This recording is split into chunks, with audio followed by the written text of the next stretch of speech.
So sugary snacks, anything with high sodium, because usually they're putting high sodium in it combined with excess sugar to trick your brain to make you want more and more.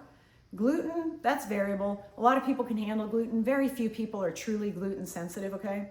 Really, gluten means you're eating too many refined carbohydrates. Is probably all that's really the problem. So just avoid refined carbohydrates like white breads or crackers, things like that. Too much caffeine and alcohol in excess, that's a toxic load. You don't want to have too much of that. Processed foods, we already talked about, usually made in high heat with deconstructed chemical elements out of real foods, put together, glommed together with chemicals in some sort of solvent, and then packaged up nice and pretty, injected back with some vitamins and minerals and food coloring to make it look like food, and then they serve it to you in a plastic bag. Let's try to avoid that. And if you can avoid one thing besides excess sugar, like don't dump sugar into your coffee and your tea or whatever, fast food. Fast food restaurants are highly palatable. Almost every healthy chain closes and goes bankrupt. Most cities don't have tons of salad shops, right? Nobody wants these things because they're not addictive and they're not highly palatable. Fast food is. But just know they're using the lowest grade ingredients. They're reusing seed oils over and over again. It's all ultra processed, and it's basically filling you with chemicals and stuff you don't need. And if you have neuropathy, it's definitely making it worse. What must you eat or should you eat? Olive oil, 100%. If you've got any kind of vegetable oil in your house, get rid of it, replace it with extra virgin cold pressed olive oil. Has to be in a dark container, needs to be kept in a cupboard in a cool environment so it doesn't denature and get toxic. Extra virgin cold pressed, preferably organic olive oil is going to be one of your best weapons against diabetes and your best ways to treat neuropathy and poor nerve function.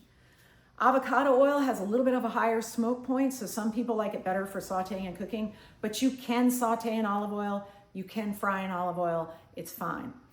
Whole grains, hugely important for the fiber, or you got to start taking some fiber supplements. What? Oh, they know. I don't need to go through what whole grains are. Oh, sorry. I just edited the screen. So olive oil from the fruit of the Olea europaea, I probably said that wrong. In a review of a review, so this is an umbrella review, it's a study of all of the systematic meta-analyses of olive oil. They basically said, yes, in fact, olive oil has a tremendous number of health benefits. It reduces risk of cardiovascular disease, it reduces risk of cancer, reduces death rates, reduces diabetes, and you can check for metabolic syndrome with certain biomarkers, and it reduces inflammation.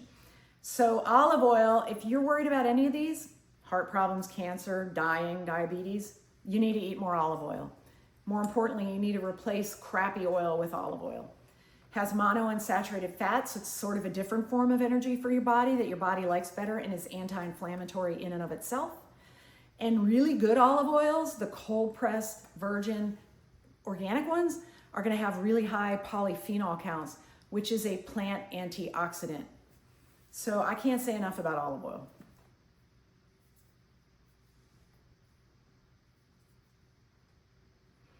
So in neuropathy, olive oil and neuropathy. So it's antioxidant. Remember I told you one of the problems with neuropathy and damaged nerves was from oxidative stress? All that means is you've got too many free electrons running around trying to bind to make a pair, and they damage whatever they bind to. So if you have an antioxidant, that means you're putting a molecule in there that will grab that free electron and keep it from damaging a cell membrane, keep it from damaging a protein, keep it from damaging DNA.